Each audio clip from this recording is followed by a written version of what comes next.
None? Declarations of interest? None? Okay, well, yeah, okay. If you'd like to all introduce yourselves, we'll go from there. So I'm Linda Symes, I'm Cabinet Member for Culture, Leisure and Sport. Lisa Gallagher, Democratic Services. Kenny Nash and Strategy Unit.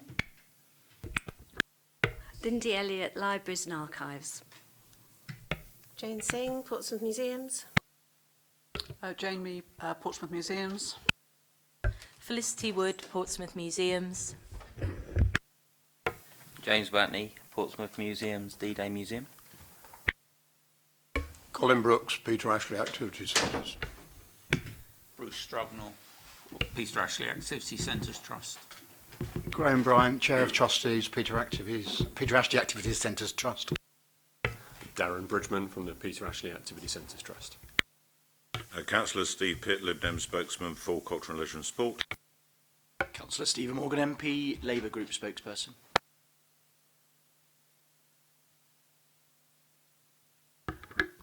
I'm sorry, we're going to vary the order today because we have some deputations from the Peter Ashley Centre. So I'm going to take item 6 first. Okay. Thank you, Councillor Symes.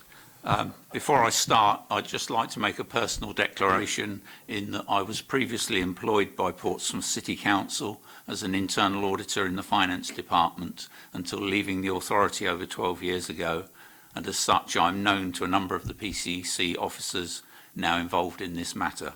I do not believe this fact to be either significant or material. On behalf of the Trust aims and objectives. It was the vision of and the enthusiasm and energy from the late Sir Alfred Blake and then the late Councillor Peter Ashley that activities for young people be provided in a safe and nurturing environment where they could be encouraged to develop as individuals and become capable of contributing effectively both as young people and adults in their community and further afield. Such activities have not only continued but developed and grown to the point where they are now well established, but also being adapted to meet current demand. About 4 years ago, the Trust recognised that its organisation and structure, whilst adequate, had not developed and kept pace with the development in activities. The Charity Commission's focus on failing charities and the need for effective governance led PACC's trustees and officers to closely examine their arrangements and abilities to meet their responsibilities, resulting in the current organisational structure and it becoming a charitable incorporated organisation. The current structure includes the project steering group responsible to the Board of Trustees for the oversight and management of any major development or project, and my appointment as its chair. It is for this reason that I am giving this statement rather than our Chair of Trustees Graham Bryant or Vice Chair Colin Brooks, who are here with me today, along with our Director of Operations, Darren Bridgman. In addition, the Trust has become less inward and more outward looking and seeks to network and form partnerships with other bodies and organisations engaged in similar activities and or involved in sites of historic interest. The recent visit by commissioners from Historic England and their comments that the Trust was making imaginative use of this scheduled monument whilst being sympathetic to its conservation was a significant commendation of the Trust's achievements and something the Trust wishes to continue for the foreseeable future. The risks and opportunities. Amongst other risks, the failure of the Barrack Room bridges has always been a major concern because the inability to use them would immediately reduce the Trust's annual revenue income by almost a third. A reduction of the size would quickly cripple the Trust and result in cessation of its activity and occupation of the fort. Every person who enters the fort leaves with something of the history rubbing off on them. However, the Trust has not until relatively recently recognised that there is an opportunity to weave the historical significance of the fort into its activities and the experiences to which its users and visitors are exposed. The Trust's officers and staff are particularly enthusiastic to develop the educational aspect of this and the added value it can give our clients and visitors to this historic site.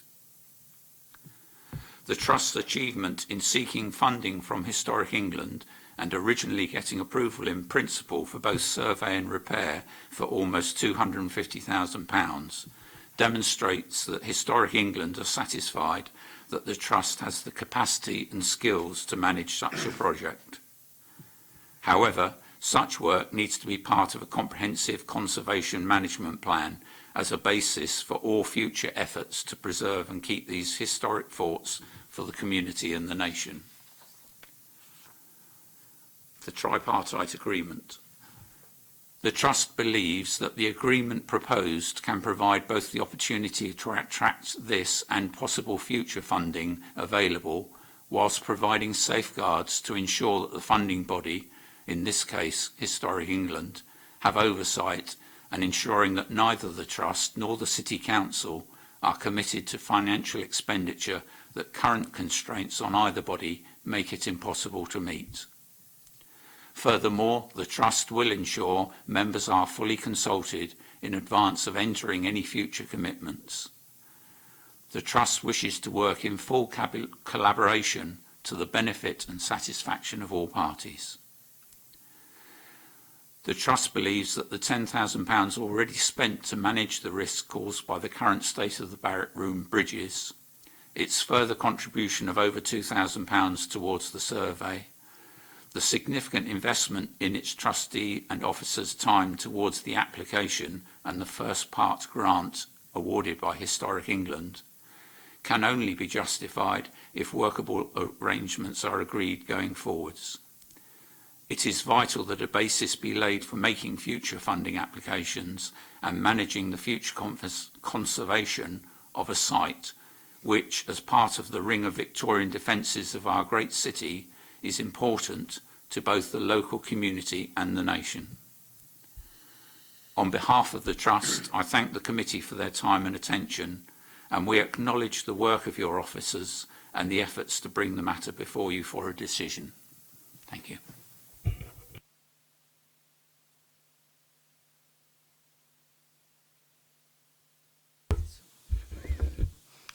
Councillor Symes, thank you. As you will be aware, this is quite a detailed report with both the historical context of the forts and trying, as Bruce has kindly outlined, to set a framework for a way forward in order to lever in what could be a significant grant from Historic England. As we've outlined in the report, though, there are some current issues with the way in which the wording of the lease arrangements that exist between the City Council and the Trust currently exist, which don't allow for direct payment of such a large grant. Whilst these are being resolved, Historic England have kindly indicated that they would be very willing to enter themselves into a tripartite agreement, which would both safeguard the money which they are offering and provide a framework in which the works could be carried out. As has been alluded to already, there is already work and a direct grant payment which has been made to the Trust, allowing them a discovery on exploration of the costs associated with the works that will need to be carried out. That is already happening. What you will appreciate, though, is that work hasn't been completed, and therefore those figures and things cannot be reflected in this current report. So we're slightly wanting to preempt an arrangement which we will hope to go into, but bearing in mind, and as the report outlines, if there is a financial element to it, that would have to come back into a future report. I'm very happy to take any questions. I appreciate it's quite a lengthy report. Thank you.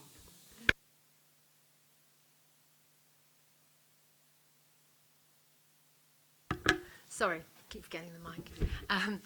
What I would like to say is, we have great recognition of the hard work you do. And although we're scraping around for pennies in this council, as you may have heard, we've managed to find an additional £20,000, which we're willing to give to the Peter Ashley Centre to lever in extra funding. So I hope you'll find that useful. Okay. Oh, yes, I accept the recommendation. Thank you.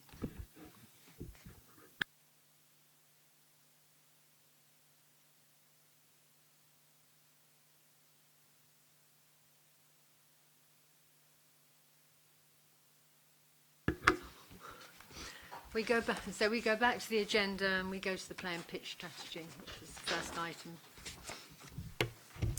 Thank you, Councillor Symes.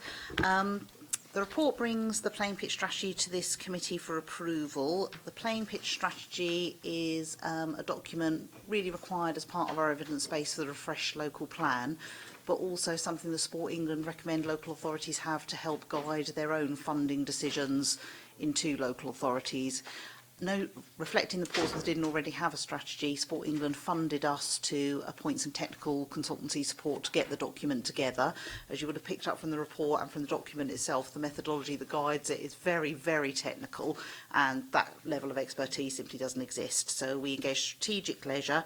They have worked extensively with clubs, national governing bodies, other organisations in the city to understand future intentions and bring that together in a strategy that sets out for the next 5 years in accordance with the methodology, but with a broad eye on the sort of period of the local plan up to 2034, not 2033 as 3.2 says. That's a typo and I apologise. What we would do to either provide facilities to enhance existing facilities or to protect something that's already there through the planning framework.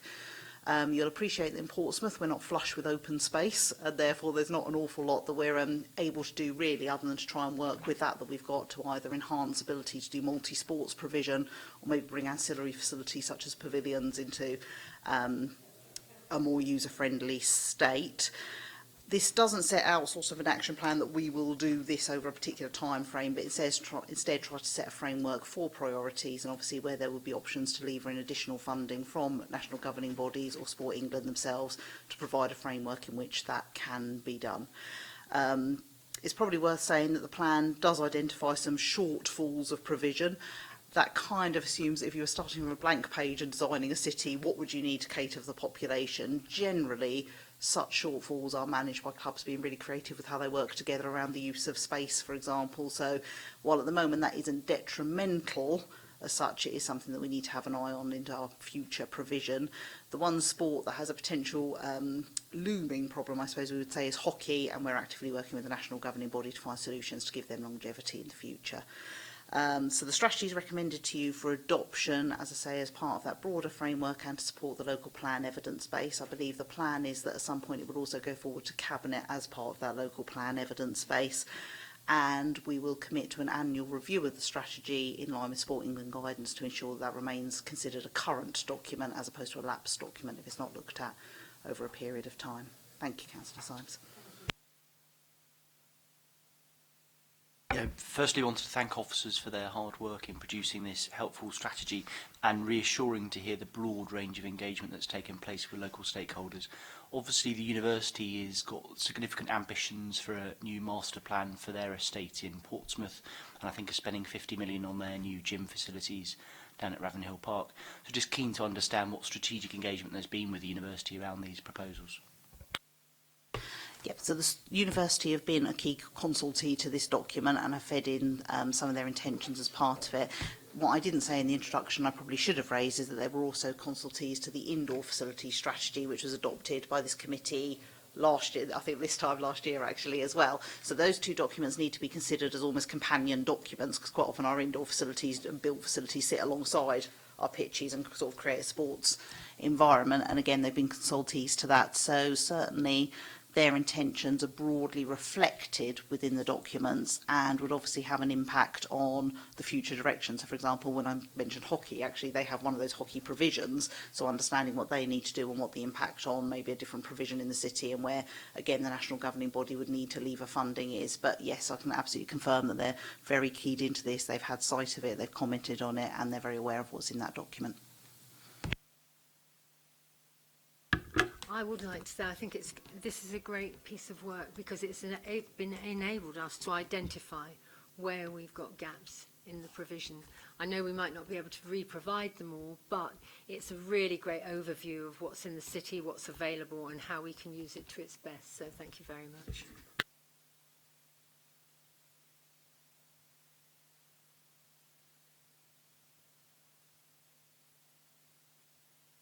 Library fines and reservation fees. Thank you, Councillor Symes. The report here proposes that for lent items that are held within the City Council, we cease to charge a fine if they become overdue. It also proposes that, again, for a pilot period of 3 years, we no longer charge for reservations where the book can be supplied within the City Council. This is wrapped up with an evaluation, continuous evaluation, to see how the project is proceeding. If the pilots that we've seen elsewhere in this country and in the world, in fact, are replicated in Portsmouth, which is that more books will be returned, more people will be able to use the library because they're no longer banned. And of course, the implications for this is that we are better able to serve all city agendas. There's a great deal that libraries can do to support a whole range of agendas, from health to employment, cohesion. None of these things can actually take place if people cannot access our services. This is to open up services, make them available, and at the same time enable people using the smallest library to have access to every single book in the city at no charge. Finally, we are proposing a very, very vigorous campaign to promote this, so that people who aren't currently users can become aware that there is a relaxation, although I will stress that this comes with an understanding that we are tightly controlling the situation. Accounts will be blocked when items are overdue, so we have an opportunity to have those discussions with our members, not for any penalty to be imposed, and we're hoping to completely lose the term fine as a result of this, because it sounds mean and it's very discouraging for users. So altogether, we believe we've got a package here that will actually support the libraries and considerably increase access. Thank you. Members, any comments? Thank you, Councillor Symes. Lindy, great work, and I think anything which improves access for people, especially those needing positive health outcomes, and linking that to education and seeing culture and social outcomes and education as all part of one thing, it's something I've always been very passionate about, and I think this will go a long way to helping that. So good luck with the project, but I think it's got every chance of a major success. We've previously had some discussion around this helpful report, and I was just I'm quite struck by the word vigorous. So I just wondered if you could say a bit more about what that would look like, and specifically how the outreach would engage the most vulnerable in our society, those that have got complex lives that would really benefit from what the changes will be. Thank you. The vigorous, to begin with, we are looking at an amnesty, which will avoid me, at a personal level, having to engage with a lot of people to say, well, your book went out on this date, so you will get it for free now, you didn't, and so it will not. So we are starting with an amnesty. We'll talk later. The issue here, I think, is that we need to get to non-library users. We're obviously going to use all the mechanisms available through the City Council, already in conversation with corporate comms about how we're going to do this. We'll be using House Talk, Flagship. Although these apply principally to adults, there has been evidence elsewhere that children, and we already charge no fines for children, but parents are more likely to come along if their own books aren't also being charged for. So we will be going through term time. And then we are looking at a campaign that we hope to get to the big screen and poster sites around the city. I think libraries are a very different beast now. I can remember as a child going into a library and you always had to be really quiet and you weren't allowed to say anything. Now they're really great places where the community meets, where there's cafes and shops, and they can borrow books, and they can create a whole new social entity. So I think this is really important, because we don't want people to feel stigmatised. Everyone's forgotten a book at some time, and you always think, oh God, you know, I've got to take it back and explain myself now. So it'd be great. And the fact that you're going to allow them to return the books without having to have any face-to-face with any member of staff is great, because you have like a sin bin, won't you, where they can throw them all in. So I think it's a great thing. I'm really pleased, and I'm very happy to sign it off. Thank you.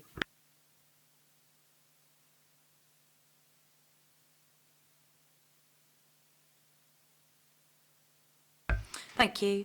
So the purpose of this report is to propose new venue hire charges for the D-Day story and the new Butterfly House, and to amend venue hire charges at other museum sites. So the reasons for the recommendations: the existing venue hire prices that we have for D-Day Story and Butterfly House don't reflect the quality of the new offer that we have. Both buildings have been refurbished. The D-Day Museum Transformation Project is underpinned by a business plan that outlines the need to generate income to cover the ongoing cost of running the museum. And we've also brought the venue hire charges in line with attractions of a similar size and type. So we've carried out benchmarking, which you can find in Appendix B.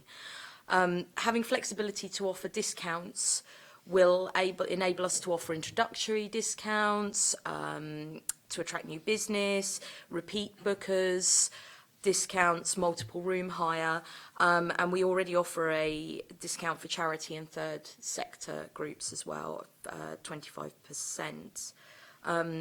We haven't actually carried out a review of venue hire since November 2014. And having catering costs, different meetings, different venue hire will require different needs in terms of catering. So having the flexibility to charge accordingly, depending on what they're kind of hiring, will be important. And finally, Dickens' birthplace prices have been retained at their previous level, as we've already printed the promotional material and distributed it. I understand, you know, especially with D-Day, the need to be able to charge a price so that you can discount the tickets. Otherwise, you wouldn't be able to do that. So I do understand that, and I think it's a good idea. No, I mean, everything needs to be reviewed. The only comment I had was in terms of the take-up rate for the hires. What has the trend been? Has there been an increase in income from hire charges over the last 3 years, or has it been static or gone down? Certainly our biggest win is probably the weddings at Southsea Castle, where we have quite a large target and we've managed to meet it, and that's increasing. So we've made sure we've looked after that in the review. But very much the other sites are probably ticking along, but we see new opportunities now with the new Butterfly House at Cumberland House. And once we get D-Day open and sorted, then we're very keen to push forward and really try and make. So we're looking to increase it, but it's kind of been a bit level for the last few years. Thanks, Jane.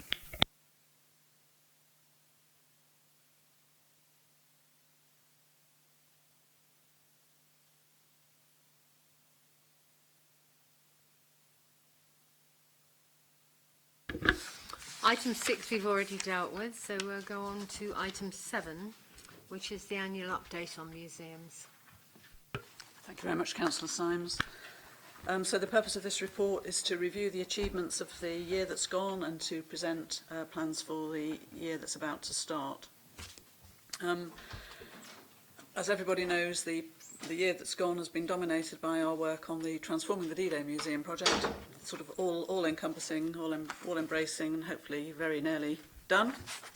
I'd just like to point out, though, that although we have been very preoccupied with the building works and the new exhibitions and things, through the work of Felicity, we have managed to get out in the city through our pop-up museum programme. We've attended a number of events and engaged with people across the city. And also, again, Felicity, we've worked very closely with people with disabilities to try to make sure that the new offer at the museum is as accessible as possible. And we've got several hopefully very successful and innovative approaches to sharing the D-Day story with as wide an audience as possible.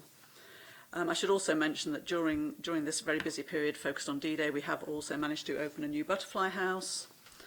We have supported somewhat intermittently the Portsgrove Capturing the Spirit project, and we did redisplay a gallery at Portsmouth City Museum and actually secure the loan of the Grace and Perry ceramic, which is very large and spectacular and lovely. Looking ahead, our plans for the year ahead are actually summarised in the appendix, our plan on a page. Obviously the museum is poised for opening, and so we'll be in our first full year of operation. So looking at delivering our events programme, seeing how the museum works, seeing how people engage, what they like, what they don't like, and doing, monitoring and evaluating all of that. And also bearing in mind that the activity plan runs right the way through until 2021. So the relationship with the lottery and our funders will continue for some time yet. We'll also be developing the Landing Craft Tank project, working with the National Museum of the Royal Navy, continuing to support Portsgrove Capturing the Spirit. But we've actually, in addition, and slightly surprisingly in some ways, we've managed to secure some additional funding for a project, Wild About Portsmouth, that will take place, focused on the natural history collection. So it'll entail work to the collection with volunteers, but also lots of activity to engage as broad an audience as possible. At the briefing meeting, I was asked to just reflect a little bit on outcomes and not just outputs. Obviously, outcomes for communities and individuals are a very important part of the Heritage Lottery funded project. You have to meet communities, heritage and people to get the money, and so I've just reflected on that. So in terms of the project in Portsgrove, that's about diversity and ensuring that communities across the city are represented within the museum and the museum's activities. Through transforming the D-Day Museum project and the proposed Wild About Portsmouth project, people as interns, volunteers and participants will gain new skills, new learning, new knowledge. And in some ways, with the Wild About Portsmouth, we're also looking to move towards a more co-production model in some areas where participants work alongside us as curators rather than just being on the receiving end of what we do. Again, with additional opportunities to acquire skills. We've managed to... We've got a full set of postcodes for Cumberland House and Portsmouth Museum in the past year, so I'm looking forward to having those analysed to see the extent to which our demographic does represent that of the city. So I hope that's a step in the right direction in terms of outcomes. So thank you very much, Councillor Symes. No, thank you, Jane. Firstly, I'd like to say what a fantastic job the museum service has done on the D-Day. It's been a bit fraught sometimes, but I think the outcome is will be absolutely fantastic. And the money you've just levered in, the 78,000, isn't it? I think that's great because it will allow a curator to go in as well, which is, a fantastic. I can't think of anything else to say, but I'm just overwhelmed by it all. And Lindy with the museums to lever in this 140,000 for the Doyle collection, it's great. It's on the up, isn't it? So, pardon? Oh, of course, yes. Claire Looney helped write the bid, yes, and Claire too. So, any comments or? Just to echo what Councillor Symes has said, I know from the several briefings that we've had over the last year, the roller coaster ride you've been on and getting to this point, and just to wish you every success with the forthcoming opening and the other fantastic projects you've got lined up. And it's great to see new ways of engaging the community and it becoming partnership with them, which will only spread the word even further and hopefully drive visitor numbers further up. So well done.